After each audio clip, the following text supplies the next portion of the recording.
3 దశాబ్దాల తర్వాత అస్థిన రాజకీయాల యొక్క రంగు రుచి వాసనను మార్చింది. మనం అందరం ఒకటి అర్థం చేసుకోవాలి. ప్రజలు ఢిల్లీలో నెల రోజుల క్రితం ఏ సర్వే ఏజెన్సీని అడిగినా ఆమ్ ఆద్మీ పార్టీ గెలుస్తుంది, కేజ్రీవాల్ మళ్ళీ గెలుస్తాడు అనేటువంటి ఒక వాతావరణంలోంచి ఎప్పుడైతే భారతీయ జనతా పార్టీ ఎన్నికల ప్రచారంలో ఆమ్ ఆద్మీ పార్టీ చేసినటువంటి తప్పుల్ని ప్రజల ముందు ఉంచడం మొదలుపెట్టినాం. తప్పులంటే ఏం చేసిర్రు? చెల్లె కవితతో కలిసి సీసాలు అమ్మారు. ఒక్కరు అమ్మలేరు. ముఖ్యమంత్రి గారు అమ్మారు, ఉప ముఖ్యమంత్రి గారు అమ్మారు. వారి మంత్రులలో చాలామంది అవినీతి పనులు అనేటువంటి ఒక ముద్రపడి జైలుకు పోయి వచ్చింది. దేంట్లో పుట్టింది ఆమ్ ఆద్మీ పార్టీ? అన్నా హజారే ఢిల్లీలో ఈ దేశంలో అవినీతి ఎక్కువైంది, రాజకీయాలలో అవినీతి పేరుకొనిపోతుంది, ఈ దేశ రాజకీయ యవనిక నుంచి అవినీతిని పారదోలాలని ఒక నిరాహార దీక్ష చేస్తే ఆ దీక్షలకే పుట్టింది ఆమ్ ఆద్మీ పార్టీ.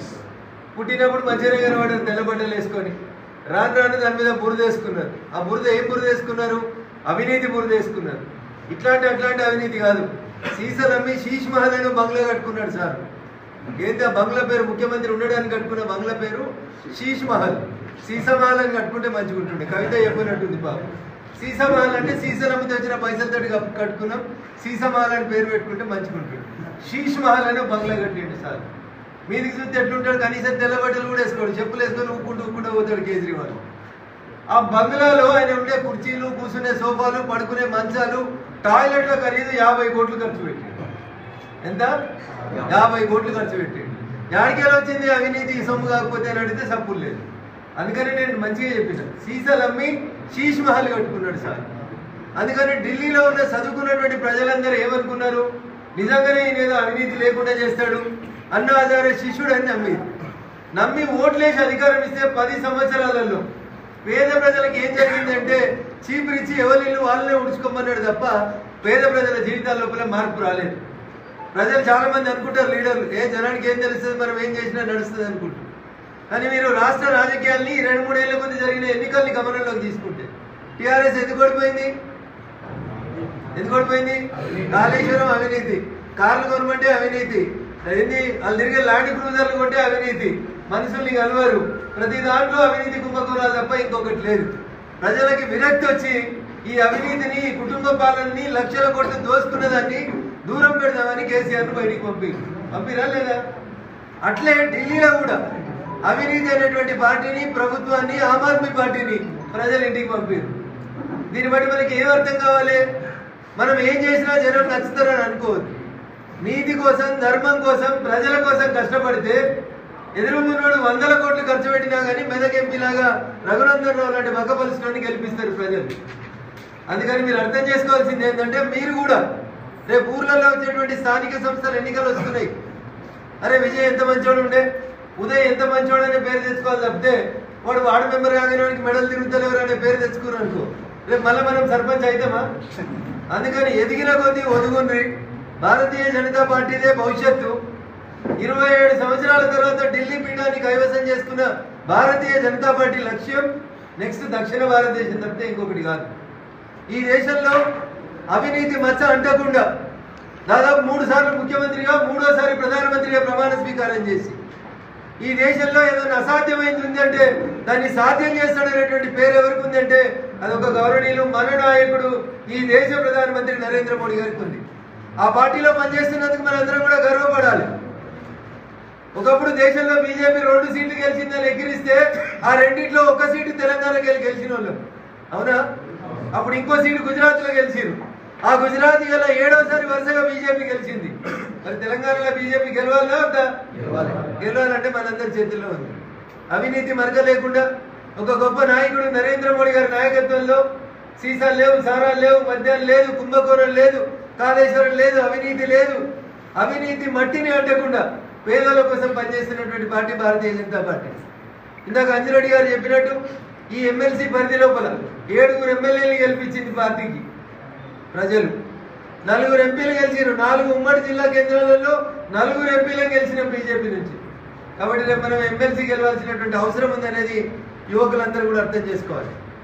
ఇక కాంగ్రెస్ పప్పు యాదవ్ గురించి మాట్లాడాలంటే ఏం లేదు, ఆ పప్పు గురించి మాట్లాడగలరు. కాంగ్రెస్ కి నిన్న ఓట్లు ఎన్ని వచ్చినాయి, ఢిల్లీలో సీట్లు ఎన్ని వచ్చినాయో మీకు అందరికి తెలుసు. రేవంత్ రెడ్డి భాషలో చెప్పాలంటే పెద్ద గాడిద గుడ్డు వచ్చింది వాళ్ళకి. ఒక్కసారి పెట్టలేడు గాడిద గుడ్డు. ఇలా 2025 అసెంబ్లీ ఎన్నికలలో కాంగ్రెస్కి వచ్చిన సీట్లు 0. 2024లో పార్లమెంట్ ఎలక్షన్లు అయినాయి. ఢిల్లీలో 7 పార్లమెంట్ సీట్లు ఉంటాయి. కాంగ్రెస్ పార్టీకి వచ్చింది మళ్ళా కదా గాడిద గుడ్డు వచ్చింది. 7 ఎంపీలు బీజేపీ వాళ్ళు గెలిచారు. 2024-25 కాదు, ఇంతకుముందు ఒకసారి ఎలక్షన్లు అయినాయి కదా. 2019లో పార్లమెంట్ ఎన్నికలు అయినాయి. 2019 పార్లమెంట్ ఎన్నికలలో 7 ఎంపీలకు 7 ఎంపీలు ఎవరు గెలిచారంటే బీజేపీ గెలిచింది. కాంగ్రెస్కి ఎన్ని వచ్చినాయి? గాడిద గుడ్డు వచ్చింది. 2019 పార్లమెంట్ తర్వాత 2020లో అసెంబ్లీ అయింది. అప్పుడు కూడా కాంగ్రెస్కి 0 సీట్లే వచ్చినాయి. ఏమొచ్చింది కాంగ్రెస్కి? గాడిద గుడ్డు వచ్చింది. అంతకంటే ముందు 2014లో పార్లమెంట్ ఎలక్షన్స్ అయినాయి. నరేంద్ర మోడీ గారు మొట్టమొదటిసారి ప్రధానమంత్రి అయ్యింది. అప్పుడు కూడా ఢిల్లీలో 7 సీట్లు ఉంటే 7 ఎవరు గెలిచిరు? మనం 3 సార్లు 7 ఎంపీలు మనం గెలిచినాం. ఇది మన చరిత్ర. వాళ్ళ చరిత్ర 3వసారి కూడా గాడిద గుడ్డు పెట్టినటువంటి చరిత్ర. 2015 అసెంబ్లీలో 0, 2020 అసెంబ్లీలో 0, 2025 అసెంబ్లీలో 0, 2014 పార్లమెంట్ 0, 2019 పార్లమెంట్ 0, 2024 పార్లమెంట్ 0. ఇక వాళ్ళు ఢిల్లీలో ఒకసారి కథ చెప్తారు. అందుకని దయచేసి మీరు అందరూ కూడా ఆలోచించారు. ఈ దేశంలో కాంగ్రెస్ కథమైపోయింది. నరేంద్ర మోడీ గారు కలలు కన్న కాంగ్రెస్ ముక్త భారతదేశానికి 3 అడుగుల దూరంలో ఉన్నాం. ఎన్ని అడుగులు? 1 తెలంగాణ, 2 కర్ణాటక, 3 హర్యానా. ఈ 3 జాగాలలో 3 అడుగులు పెడితే కాంగ్రెస్ ముక్త భారతదేశం అవుతుంది. హిమాచల్ మనమే గెలుస్తాం.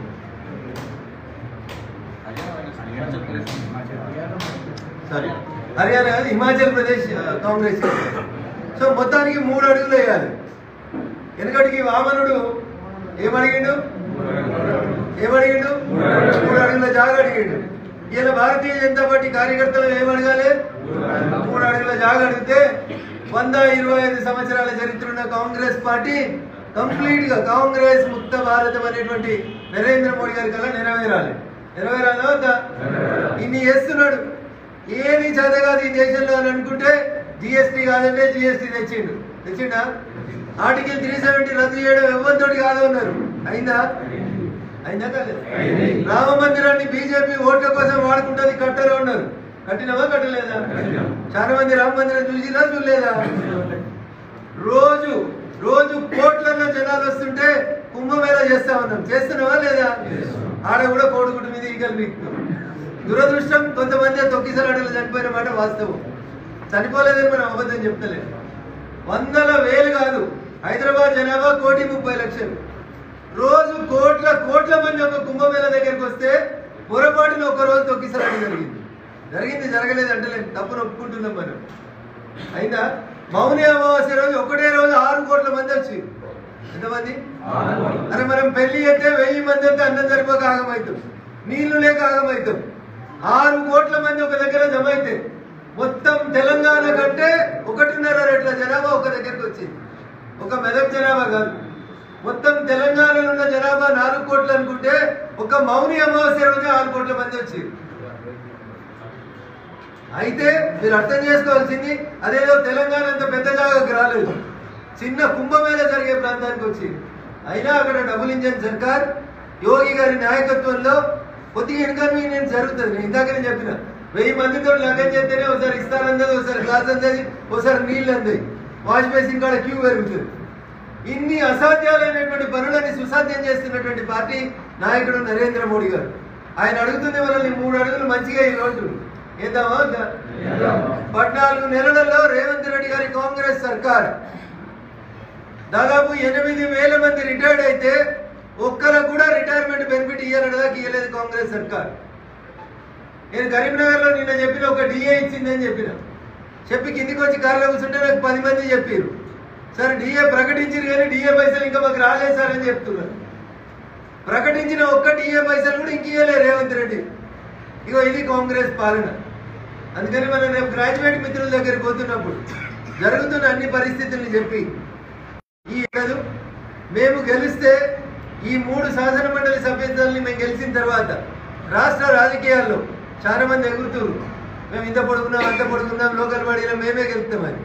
కానీ ఇలా క్యాండిడేట్ దిక్కులేని పరిస్థితి ఇవ్వాలి. హరీష్ రావుది ఇదే జిల్లా, కేసీఆర్ది ఇదే జిల్లా, కేటీఆర్ ఇదే పార్లమెంటు, అంటే ఇదే గ్రాడ్యుయేట్స్ అసెంబ్లీ కాన్స్టిట్యున్సీ. జరగదు అసెంబ్లీ పోతే మా చెల్లె సీసాల చెల్లె మొన్నటిదాకా ఎంపీ ఉండే పార్లమెంట్ కూడా ఇళ్ళనే ఉంది. క్యాండిడేట్ పెట్టుకోవాలంటే క్యాండిడేట్ దిక్కులేడు వాళ్ళకి. వాళ్ళు మేము లోకల్ బాడీలో ఇక చేద్దాం అంటారు. ఊర్లో టీవీ లేనప్పుడు చిన్నప్పుడు ఒకటి చూద్దాం భాగవతం వెనక సీరికాడు, అందులో ముందుగా ఒకటి వస్తాడు తుపాకి రావాడు, ఇక నేను లేస్తే మనిషిని కాదు అంటాడు. లేవురా అంటే భాగవతం అంతా అయిపోతుంది కానీ మాత్రం లేవాడు. అట్లా సార్ ఫామ్ హౌస్లకి లేస్తే ఆగుతలేరు అంటుడు. లేవు ఎవరు వద్దంటు, మనం వద్దంటున్నామా?